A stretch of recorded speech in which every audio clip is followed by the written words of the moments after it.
5 Hindi movies which are totally my all-time favorites because it stars the Indian Army. Number 5, Shaurya. I am very much sure ನೀವು ಈ ಸಿನಿಮಾದ brigadier Pratap K Menon ಅವರ acting ಅನ್ನ ತುಂಬಾ ಜನ admire ಮಾಡಿರ್ತೀರಾ, ಹಾಗೆ inspire ಆಗಿರ್ತೀರಾ ಅಂತ.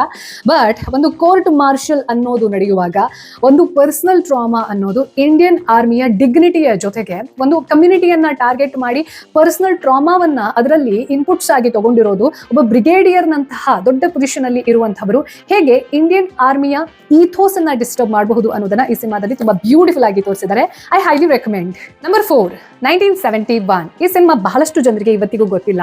ಆದರೆ ವಾರ್ ಸಂದರ್ಭದಲ್ಲಿ 71 ವಾರ್ ಸಂದರ್ಭದಲ್ಲಿ ಒಂದು ಆರ್ಮಿ ಏನು ಗೋ ಥ್ರೂ ಮಾಡುತ್ತೆ ಅನ್ನೋದನ್ನ ಮನೋಜ್ ಬಾಜ್ಪೇಯಿ ಅವರು ಇವತ್ತೇನು ಪಾಪ್ಯುಲರ್ ಇದ್ದಾರೆ, ಈ ಸಿನಿಮಾದಲ್ಲಿ ಅವರ ಆಕ್ಟಿಂಗ್ ಸ್ಕಿಲ್ಸ್ ಅನ್ನ ಅವತ್ತೇ ಪ್ರೂವ್ ಮಾಡ್ಕೊಂಡಿದ್ರು. Underrated very good Indian army film ಅಂತಂದ್ರೆ 1971 ಡೆಫಿನೆಟ್ಲಿ ವಾಚ್ ಮಾಡಿ. Number 3, Sam Bahadur.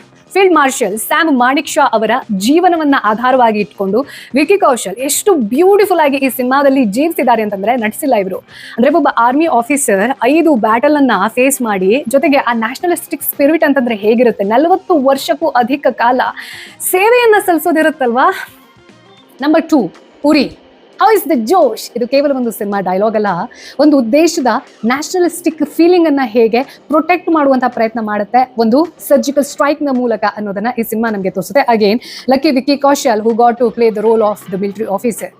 ಒಂದು ಮಿಲಿಟರಿ ಆಪರೇಷನ್ ಅಂತಂದ್ರೆ ಎಷ್ಟು ಡಿಫಿಕಲ್ಟ್ ಇರುತ್ತೆ, ಅದರ ರಿಯಾಲಿಟಿ ಏನು. ಹಾಗೆ ನ್ಯೂ ಇಂಡಿಯಾ ಅಂತಂದ್ರೆ ಘುಸ್ಕೆ ಮಾರೆಂಗೆ, but that doesn't mean we support cruelty. And number 1, ಲಕ್ಷ್ಯ.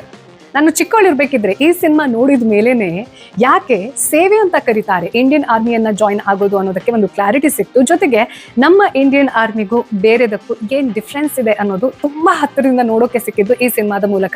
ಅದು ಕೂಡ ಹೃತಿಕ್ ರೋಷನ್ ಮಾಡಿದಂತಹ ಆ ಕ್ಯಾರೆಕ್ಟರ್ ಅನ್ನೋದು ಏನಿದೆ, ಒಬ್ಬ ಪ್ರಿವಿಲೇಜ್ಡ್ ಬ್ಯಾಕ್ ಗ್ರೌಂಡ್ ಇಂದ ಬರುವಂತಹ ಹುಡುಗನಿಗೆ ಜೀವನದಲ್ಲಿ ಏನ್ ಮಾಡ್ಬೇಕು ಅನ್ನೋ ಕ್ಲಾರಿಟಿ ಇರೋದಿಲ್ಲ. ಆದ್ರೆ ದೇಶಭಕ್ತಿ ಅನ್ನೋದು ಆರ್ಮಿಯನ್ನ ಜಾಯಿನ್ ಆದ್ಮೇಲೆ ಕಾರ್ಗಿಲ್ ಯುದ್ಧದ ಸಮಯದಲ್ಲಿ ಆ ವ್ಯಕ್ತಿಯ ಮನಸ್ಥಿತಿ ಹೇಗೆ ಪರಿವರ್ತನೆ ಆಗುತ್ತೆ, ಹಾಗೆ ಈ ಆರ್ಮಿ ಮೈಂಡ್ ಸೆಟ್ ಅಂತಂದ್ರೆ ಏನು, ಇದೆಲ್ಲದಕ್ಕೂ ಒಂದು ಕಂಪ್ಲೀಟ್ ವಿಜುವಲೈಸೇಷನ್ ಕೊಟ್ಟಿದ್ದು, ಅಷ್ಟೇ ದೇಶಭಕ್ತಿಯನ್ನ ಚಿಕ್ಕ ವಯಸ್ಸಿಂದ ತುಂಬಿದ್ದು ಅಂತಂದ್ರೆ ಈ ಸಿನಿಮಾ ಲಕ್ಷ್ಯ. ಇದ್ರ ಹೊರತಾಗಿ ಬಾರ್ಡರ್ ಇರಬಹುದು, ಶೇರ್ ಶಾ ಇರಬಹುದು, ಗಾಜಿ ಅಟ್ಯಾಕ್ ಇರಬಹುದು, ನಮ್ಮ ರೀಜನಲ್ ಲ್ಯಾಂಗ್ವೇಜಸ್ ಅಲ್ಲಿ ಕೂಡ ತುಂಬಾ ಒಳ್ಳೆ ಸಿನಿಮಾಗಳು ಬಂದಿವೆ. ಇದೆಲ್ಲದರ ಎಕ್ಸಾಂಪಲ್ನ ಜೊತೆಗೆ ನನಗೆ ಪರ್ಟಿಕ್ಯುಲರ್ಲಿ ಈ ಬಾಲಿವುಡ್ ಸಿನಿಮಾ ಸೆಲೆಬ್ರಿಟೀಸ್ ಅಂತ ಯಾರಿರ್ತಾರೆ, ಯಾರು ಈ ಸೋಲ್ಜರ್ಸ್ ಮೇಲೆ, ದೇಶಭಕ್ತಿ ಮೇಲೆ ಬಾಕ್ಸ್ ಆಫೀಸ್ ಕಲೆಕ್ಷನ್ ಅನ್ನ ಮಾಡಿಕೊಂಡು ಯಾವಾಗ ಟ್ರೂ ನ್ಯಾಷನಲ್ ಸ್ಪಿರಿಟ್ ಅನ್ನ ಎಕ್ಸಿಬಿಟ್ ಮಾಡುವಂತಹ ಒಂದು ಗೋಲ್ಡನ್ ಅಪಾರ್ಚುನಿಟಿ ಸಿಕ್ಕಿರುತ್ತಲ್ವಾ, ಅಂಥ ಟೈಮಲ್ಲಿ ಡಬಲ್ ಸ್ಟ್ಯಾಂಡರ್ಡ್ ಅನ್ನ ತೋರಿಸ್ತಾರೆ, ಹಿಪೋಕ್ರಿಟಿಕ್ ಆಟಿಟ್ಯೂಡ್ ಅನ್ನ ತೋರಿಸ್ತಾರೆ ಅಂತಂದ್ರೆ it's high time that we choose our heroes very carefully.